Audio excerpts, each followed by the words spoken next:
നമസ്കാരം. ഉൽപ്പത്തി പുസ്തകം 22-ാം അധ്യായം. അബ്രഹാം അതികാലത്ത് എഴുന്നേറ്റ് കഴുതയ്ക്ക് കോപ്പിട്ട് കെട്ടി ബാല്യക്കാരിൽ 2 പേരെയും തൻ്റെ മകൻ ഇസഹാക്കിനെയും കൂട്ടി ഹോമയാഗത്തിന് വിറക് കീറിയെടുത്തുകൊണ്ട് പുറപ്പെട്ടു. ദൈവം തന്നോട് കൽപ്പിച്ച സ്ഥലത്തേക്ക് പോയി. 3-ാം ദിവസം അബ്രഹാം നോക്കി ദൂരത്തു നിന്ന് ആ സ്ഥലം കണ്ടു. ഈ പ്രഭാതത്തിലെ ധ്യാന വിഷയം ഇതാവട്ടെ: അതികാലത്തുള്ള അബ്രഹാമിൻ്റെ യാത്ര. നോമ്പിൻ്റെ പ്രഭാതങ്ങൾ ഉപവസിക്കാനുള്ളതാണ്. എന്നാൽ അബ്രഹാം ഉപവസിക്കുന്നതായൊന്നും ഇവിടെ പരാമർശമില്ല. തൻ്റെ പ്രിയ മകനെ ബലി നൽകുന്നതിനെക്കുറിച്ചാണ് പറയുക. ഉപവാസം എന്നാൽ കൂടെ ഇരിക്കലാണ്, എല്ലാത്തരം വിശപ്പുകളുടെയും അടക്കം ശീലിക്കലാണ് എന്നൊക്കെ നാം കേട്ടിട്ടുണ്ട്. എന്നാൽ ഭാരതസങ്കല്പം അല്പം കൂടി ആഴം നൽകുന്നുണ്ട് അതിന്. ഉപവാസം എന്നാൽ ഏറ്റവും പ്രിയപ്പെട്ടതിനെ ദൈവത്തെ പ്രതി മാറ്റിവെക്കലാണത്രേ. പ്രമേഹരോഗി മധുരം കഴിക്കാതിരിക്കുന്നതോ തടി കുറയാൻ പട്ടിണി കിടക്കുന്നതോ അല്ല അപ്പോൾ ഉപവാസം. നമ്മെ നിയന്ത്രിക്കുന്നവയെ അകറ്റി ദൈവനിയന്ത്രണത്തിൽ നമ്മെ പുനരാക്കുന്ന പ്രക്രിയയാണ് അത്.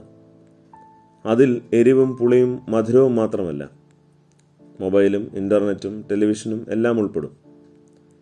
ഏറ്റവും പ്രിയപ്പെട്ട മകനെ ദൈവഹിതാനുസരണം നൽകുന്നതിനെ ഉപവാസം എന്നല്ലാതെ എന്താണ് വിളിക്കുക? സെറൂഗിലെ യാക്കോബിൻ്റെ ഒരു വ്യാഖ്യാനമുണ്ട്.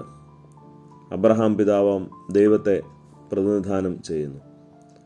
ഇസഹാക്ക് വാഗ്ദത്തപുത്രനായ ക്രിസ്തുവിനെയും അവൻ ചുമന്ന വിറക് കുരിശിനെയും ഒപ്പമുണ്ടായിരുന്ന 2 ദാസന്മാർ കുരിശിക്കപ്പെട്ട 2 കള്ളന്മാരെയും സൂചിപ്പിക്കുന്നു. 3 ദിവസത്തെ വഴിയാത്രയുടെ കാലമത്രയും സാറാ ഭവനത്തിൽ ദുഃഖിച്ചിരുന്നു. അത് സഭയുടെ 3 നാളുകളിലെ ദുഃഖത്തെ കുറിക്കുന്നു. 3-ാം നാൾ മടങ്ങി വരുമ്പോൾ സഭ ആനന്ദിക്കുന്നു. എത്ര സുന്ദരമാണ് അല്ലേ? ഇവൻ തൻ്റെ പ്രിയപുത്രനെന്ന് സ്വർഗം തുറന്ന് പറയുന്നുണ്ട് ദൈവപുത്രൻ തൻ്റെ പരസ്യ ശുശ്രൂഷയുടെ പ്രാരംഭത്തിങ്കൽ. പ്രിയമകനെ മരണക്കാസ പാനം ചെയ്യിക്കുന്നുണ്ട് സ്വർഗത്തിലെ പിതാവ്, ലോകത്തെ രക്ഷിപ്പാൻ അത്രമേൽ അതിനെ സ്നേഹിക്കയാൽ. ഇത് മനുഷ്യന് വേണ്ടിയുള്ള ദൈവത്തിൻ്റെ ഉപവാസം പോലെ ഇരിക്കുന്നു. അങ്ങനെയെങ്കിൽ സുഹൃത്തെ, ദൈവസ്നേഹത്തെ പ്രതി ലോകസ്നേഹത്തെ വെടിയൽ ആകണം നമ്മുടെ ഉപവാസം. ഈ പ്രഭാതത്തിൽ നമുക്കത് ഓർക്കാം. അപ്പോൾ കർത്താവ് പറഞ്ഞതുപോലെ നീ ഉപവസിക്കുമ്പോൾ നിന്റെ വാടിയ മുഖം കാട്ടാൻ ഇടയാവില്ല. നമസ്കാരം.